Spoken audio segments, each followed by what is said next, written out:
So that's what and is the Ten Commandments in the Bible? The Ten Commandments are in the Torah, yes. In the Pentateuch, right? They're in the Torah. Okay, yeah. You affirm that the Ten Commandments are in the Torah? Do you mean the Pentateuch? I'm trying to understand your understanding. What is the Pentateuch?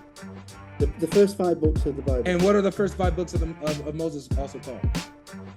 The Pentateuch. What else?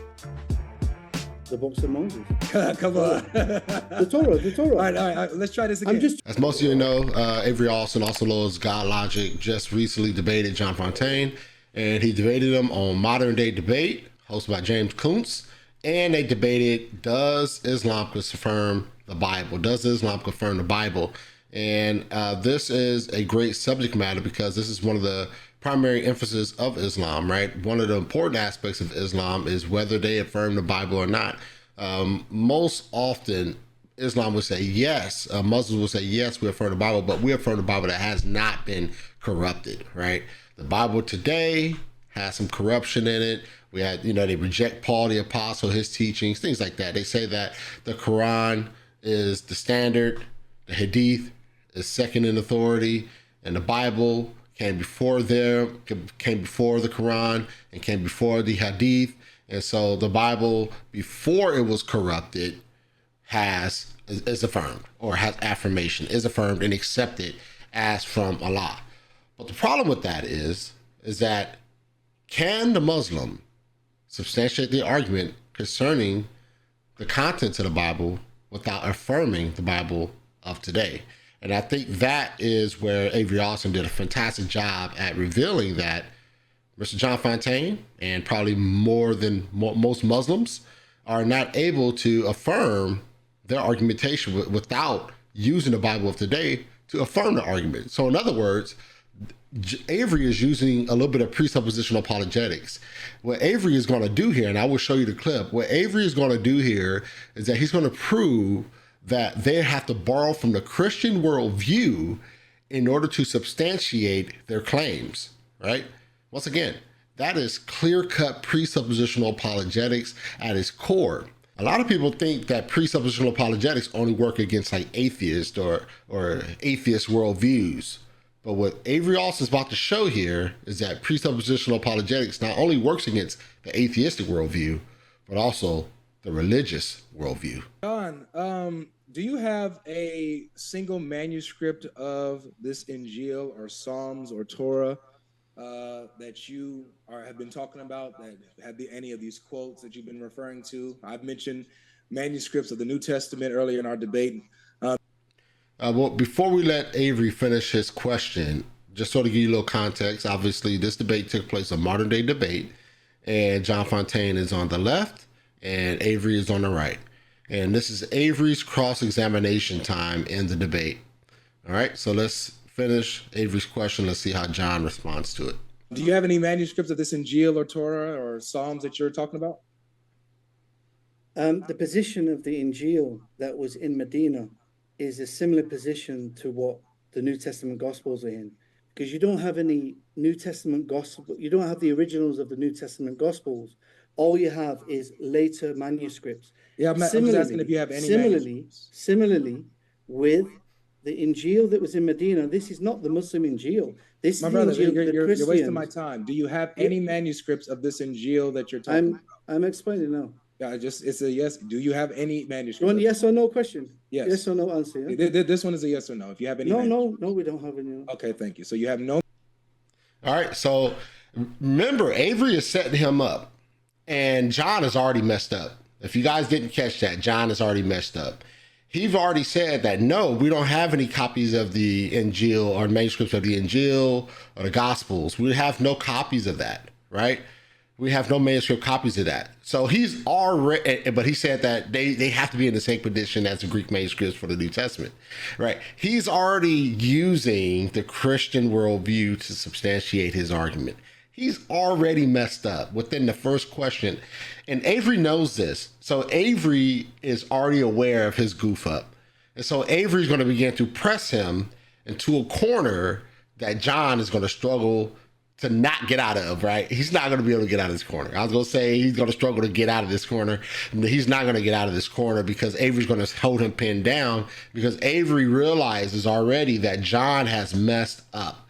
He's already given up his position. He's already affirmed, without him knowing, without him realizing, he's already affirmed that the Bible that we have today, they affirm that. Islam affirms that. And the reason they affirm that because the Bible we have today is based off the Greek manuscripts that John just mentioned, right? And so he's already affirmed the Bible, and he doesn't even realize he did it yet. Manuscripts of this Injil you're talking about, Torah or Psalms? Okay, thank you. Like I mentioned, we have manuscripts of that existed before the Quran. Can you show? You see what Avery just said? We have manuscripts that existed before the Quran. So John would have to borrow from those manuscripts in order to affirm, order to argue his point. He's already borrowed from the Christian worldview, and that's exactly what presupposition is all about. For you guys that don't know, presuppositional apologetics, the goal of presup is to expose the presuppositions of the opposing worldviews, whether it's atheistic or religious, opposing religious worldviews that say Christianity is not true or that there is no God. The problem is that those opposing worldviews, or the opposing atheistic worldview or religious worldview, have to borrow from the Christian worldview in order to substantiate their arguments. So thus, they're presupposing the Christian worldview in their argumentation, which shows the truth and validity of the Christian worldview. I hope you guys understand what's going on here. And that is exactly how Avery has started this interaction. John has already given up his debate.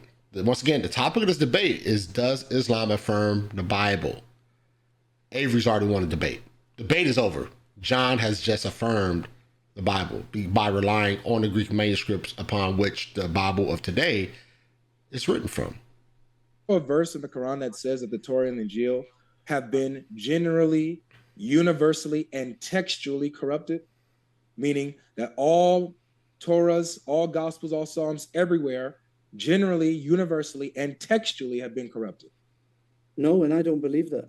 Okay, so you don't have the, you don't believe that, okay. No. Because you said, it sounded like you said that in your opening statement that, it's been corrupted. Oh, so you misunderstood, yeah.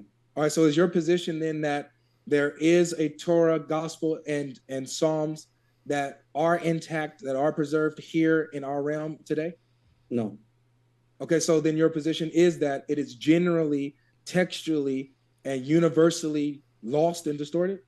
Today, yes. So that is your position then. All right, so can you show me a verse? Not at the time of the Prophet Muhammad. There's a difference. You mentioned at the time of Prophet Muhammad. I'm mentioning about today. Okay, so back in the time of Muhammad, they had it nice and preserved in their time, while today it's been lost. Is that your? I never said that. You said that. Do you want me to answer? Do you want me to give an explanation or yes? He literally just said that, guys. He literally just said that. Literally. What is John talking about? Don't know. Oh no, just simple. I mean, you can expound if you need to, but just that I feel like that was a simple question. So you want me to expand? Yeah, just to be clear, you're saying that the Torah and the Gospel and the Psalms in Muhammad's time was true, used for judgment, but now it's gone. Now they're gone. Not fully, no. All right, so where are these? Can we find the authentic parts of this Torah and manuscripts? In the Hadith. In the Hadith. Yes, in the Hadith. So is the Hadith Torah, Gospel, and Psalms? Pardon? Are the Hadith Torah, Gospel, and Psalms? No, the Hadith are not the Torah. Okay, so they're not. Okay, so you don't have them. Right, you don't have them. He said, okay, you guys follow what he said? He said these uncorrupted, gospel, Psalms, Torah is in the Hadith.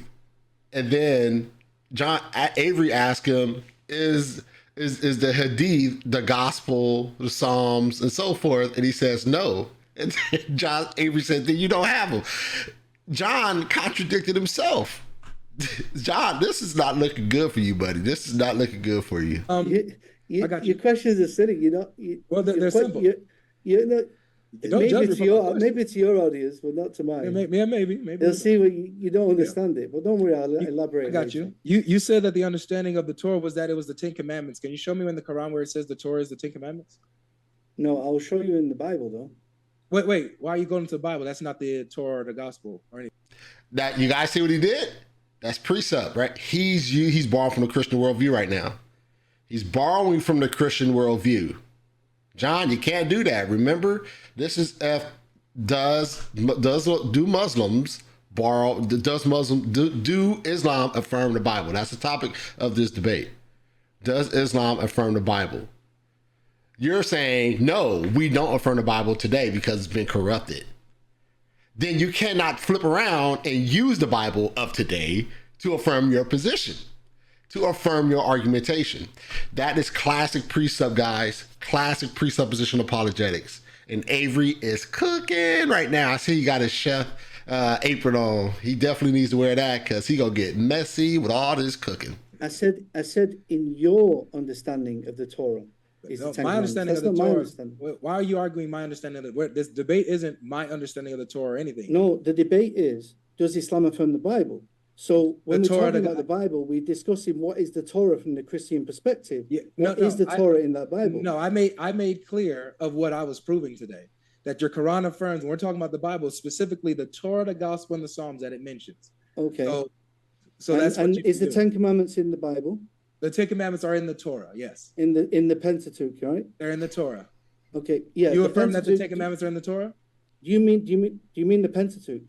I'm trying to understand your understanding. What is the Pentateuch? The first 5 books of the Bible. And what are the first 5 books of Moses also called?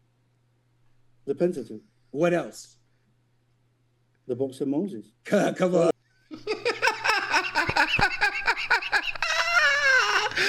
Come on, John. Stop being dishonest. Hey, dishonesty gets you nowhere in a debate, brother. Especially with a debater like Avery. He's going to get you. He is going to get you. Avery, go get him. The Torah. All right. Let's try this again. Let's try it again. Let's try it again. The first 5 books of Moses. Hold on. The first 5 books of Moses are identified as the Pentateuch, which is also known as what, John? What is labeled today the Torah, yeah. Thank you. So just answer the question. Is known as the Torah. So you affirm that the Ten Commandments are in the Torah, correct? Yes. Thank you very much. You just gave me the debate. And I have. He sure did. He did just give Avery the debate. He's taking the Torah, the Bible of today, the Ten Commandments of today in the scriptures, and using that to substantiate his argument. He can't do that because remember in the Quran, there is no explanation of what the Ten Commandments are. The only thing that's in the Quran, I think there's 2 verses within the Quran that explains that, they go by those laws, but there's really no list or explanation of those laws, right? And so this is Avery going at him with the precept, man. He is showing that in order for John to argue, he has to borrow from the Christian worldview. He has to borrow from the biblical text of today in order to substantiate your argument. And obviously, going off the biblical text of today is the Christian's understanding of Scripture, is the Christian's documentation of the life of Jesus, in the traverse of the Old Testament, Israel, right? And so it's the canon of Scripture of today that John is attempting to use to substantiate his argument. And once again, according to John and Muslims, they don't affirm the Bible today. Why? Because it's corrupted. And so John still is using that Bible of today that he calls corrupted to affirm his worldview. It ain't working out. It's not looking good for John because Avery, as he just said, thank you. You just handed me the debate. He certainly did. And I would even say, Avery, that John handed you the debate with the first question when he appealed to Greek manuscripts. When he appealed to Greek manuscripts that the Bible today is based off of, is translated from, he already gave you the debate at that point. But Avery is absolutely correct. At this point, it is clear that John has given Avery the debate because he's presupposing the Christian worldview. He's borrowing from the Christian worldview and affirming the Bible as a Christian in order to substantiate his position, thus showing that John certainly affirms the Bible of today. Affirm that the 10 Commandments, according to Moses, was the Torah itself. I got you.